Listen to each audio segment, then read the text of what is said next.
Halo semuanya, perkenalkan nama saya Aktar Nabel Fatikahfa.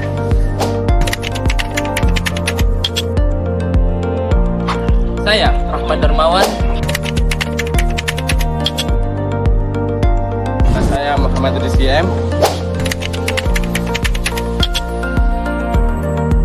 Saya Hanif Akbar. Saya Putri Aliatu Zahra. Saya Hidayatul Hafizah. Saya Siti Atika.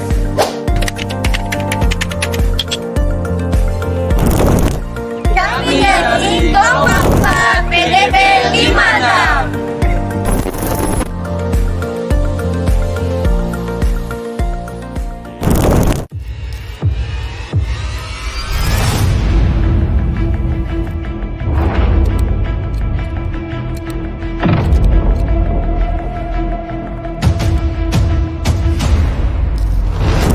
Berdasarkan data Badan Pusat Statistik Indonesia, jumlah pengangguran di Indonesia per Februari 2024 mencapai angka 7,2 juta orang dengan tingkat pengangguran terbuka sebesar 5,2%. Jumlah ini dinilai menurun jika dibandingkan dengan data per Februari 2023. Namun nyatanya Indonesia masih menduduki posisi pertama negara ASEAN dengan jumlah pengangguran tertinggi menurut CNBC Indonesia. Menurut ISHA 2020 dalam Kuala dan Gwenta 2022, selain pertumbuhan ekonomi, tingkat pengangguran juga memiliki kaitan erat dengan tingkat kemiskinan. Dilansir dari laman resmi Kementerian Koordinator Bidang Perekonomian Republik Indonesia, UMKM merupakan pilar terpenting dalam perekonomian di Indonesia. Selain itu, berdasarkan data Kementerian Koperasi dan UKM pada tahun 2019, jumlah UMKM di Indonesia mencapai angka 65,4 juta. Dengan jumlah tersebut, UMKM mampu menyerap tenaga kerja sebesar 123,3 ribu. Hal ini membuktikan bahwa UMKM memiliki dampak dan kontribusi terhadap pengurangan angka pengangguran di Indonesia. Selain itu, data Kementerian Koperasi dan UKM juga menyatakan bahwa kontribusi UMKM terhadap PDB nasional sebesar 60,5%. Hal ini membuktikan bahwa UMKM memiliki potensi yang sangat besar untuk dikembangkan sehingga UMKM dapat berkontribusi lebih terhadap pendapatan Indonesia. Di era Society 5.0, salah satu tantangan terbesar yang dihadapi para pelaku UMKM adalah dalam proses pencarian karyawan. Dalam proses pencarian karyawan tersebut, para pelaku UMKM seringkali masih menggunakan cara konvensional, yaitu dengan menempelkan poster di lokasi tertentu atau dengan menyebarkan informasi tersebut di Instagram, Facebook, maupun WA. Dalam pencarian karyawan tersebut tidak ada suatu sistem yang terintegrasi dan dapat memudahkan para job seeker dalam menemukan informasi lowongan kerja tersebut. Dari penjabaran uraian yang telah saya jelaskan tadi, maka kami dari kelompok 4 PDB 56 ingin membuat sebuah proyek kolaborasi kebangsaan yang kami beri judul Atomic, Up Economic, prototipe website lowongan pekerjaan dan media promosi guna mendukung kemajuan UMKM di era Society 5.0. Nah, setelah latar belakang yang sudah dijelaskan oleh rekan saya tadi, proyek kami juga berkaitan dengan SDGs poin 1 dan 8. Nah, di mana dengan adanya Atomic ini diharapkan angka pengangguran bisa menurun dan juga mengurangi tingkat kemiskinan sesuai dengan SDGs poin 1, yaitu tanpa kemiskinan. Selain itu, Atomic ini juga bisa membantu mengembangkan produktivitas UMKM dan meningkatkan pertumbuhan ekonomi sesuai dengan SDGs poin yang ke-8, yaitu pekerjaan layak dan pertumbuhan ekonomi.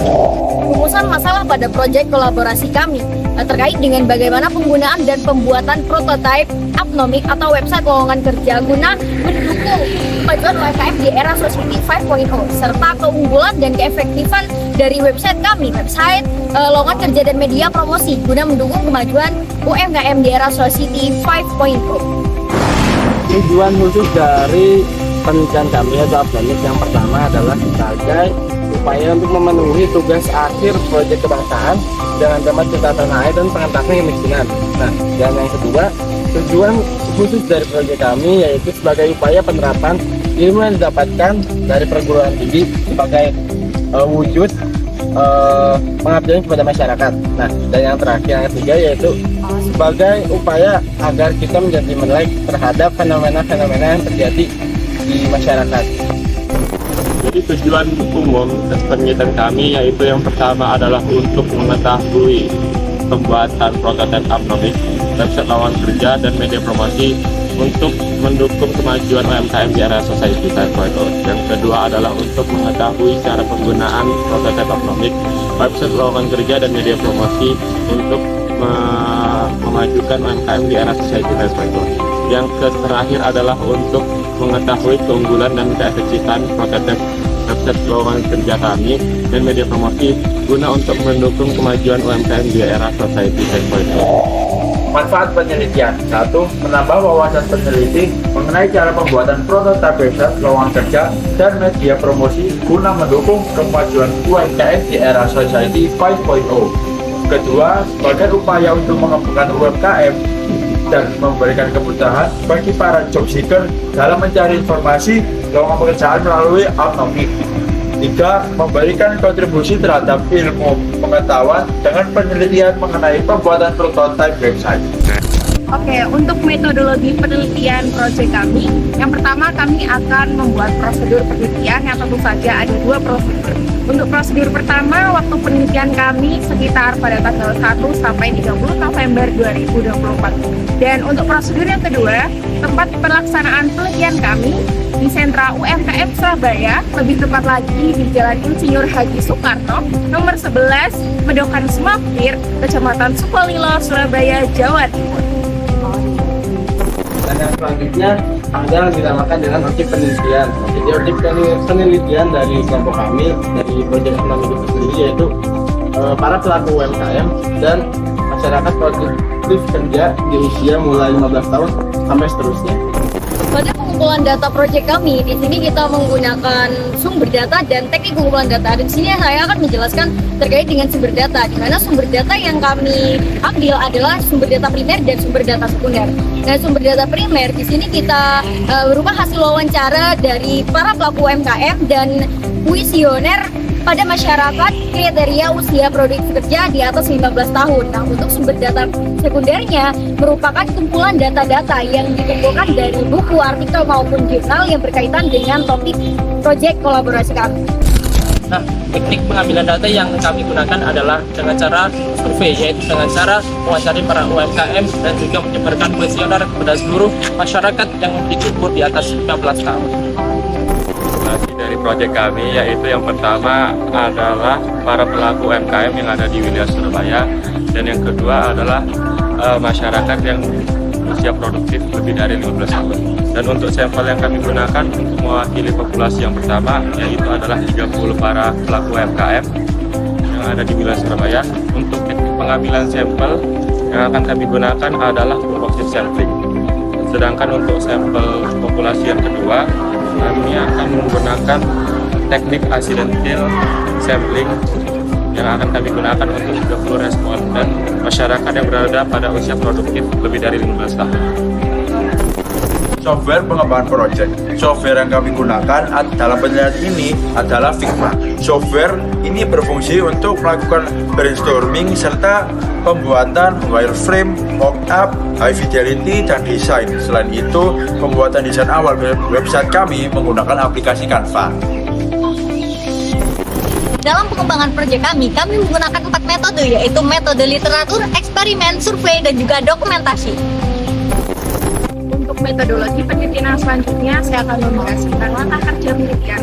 Teman-teman, untuk membuat prototipe website Upnomic ini, kita menggunakan 2 software. Yang pertama yaitu Canva untuk membuat desain tampilan awal, dan yang kedua ada Figma untuk membuat prototipe website Upnomic. Selanjutnya, saya akan menjelaskan lebih rinci mengenai membuat prototipe website.